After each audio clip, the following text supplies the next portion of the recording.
Oke, Assalamualaikum warahmatullahi wabarakatuh dan salam sejahtera buat kita semua.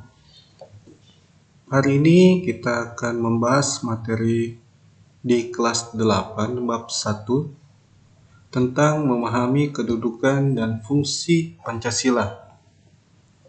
Oke, sebelum kita mulai ke tujuan pembelajarannya, untuk video ini tolong jangan di skip karena di PowerPoint ini cuma menyajikan inti atau poin-poinnya saja. Dari penjelasannya nanti saya jelaskan, jadi tolong jangan di skip.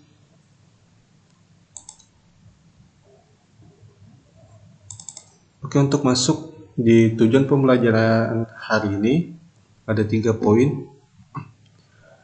Poin pertama tentang pengertian dari Pancasila, yang kedua kedudukan dan fungsi Pancasila, dan yang ketiga fungsi dan peranan Pancasila serta makna dari Pancasila itu sendiri. Pengertian dari Pancasila, sebelumnya kita sudah mengetahui kalau Pancasila itu sebagai ideologi bangsa dan juga sebagai dasar dari negara Indonesia sendiri. Di sini pengertiannya sedikit. Pancasila merupakan dasar dari negara Indonesia. Mengacu pada hal ini, Pancasila pun dijadikan sebagai rujukan dalam tiap pembuatan kebijakan negara bersama Undang-Undang Dasar. Jadi bisa dikatakan dasar dari negara Indonesia itu tidak bisa diubah. Begitupun juga tentang Undang-Undang Dasar negara kita.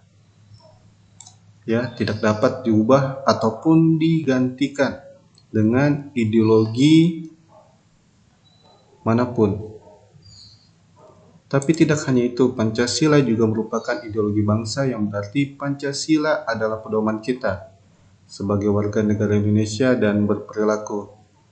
Jadi bisa dikatakan pembuatan undang-undang atau peraturan-peraturan itu harus didasarkan atau didasari dari Undang-Undang Dasar.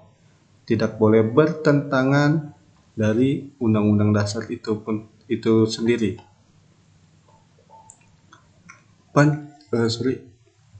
Pancasila bermula dari Piagam Jakarta yang kemudian menjadi pembukaan Undang-Undang Dasar 1945 atau sering kita kenal dengan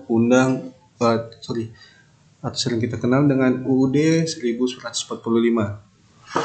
Perubahan yang dilakukan pada Piagam Jakarta yang terdapat pada sila pertama, di mana awalnya berbunyi ketuhanan dengan kewajiban menjalankan syariat Islam bagi pemeluk-pemeluknya.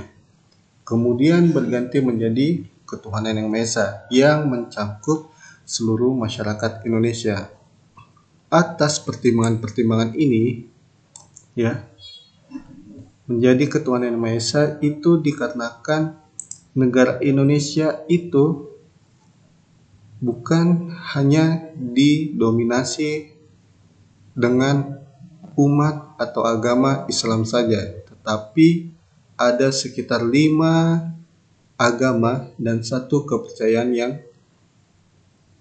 diakui oleh negara Indonesia.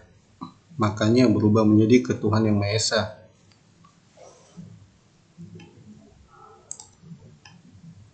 Kedudukan dan fungsi Pancasila bagi negara Indonesia, yang kita ketahui juga sebagai dasar negara, Pancasila merupakan pijakan atau pedoman yang menjadi tenaga berdirinya Indonesia. Ini juga merupakan jiwa bangsa Indonesia, yang berarti jiwa Pancasila mampu menghidupkan bangsa Indonesia.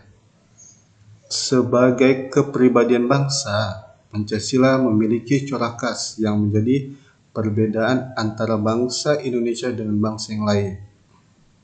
Bisa dikatakan corak khasnya itu adalah Bhinneka Tunggal Ika, yang artinya berbeda-beda tetapi tetap satu jua, yang mencakup semua masyarakat dari Sabang sampai Merauke, dari agama Islam, Kristen, Protestan,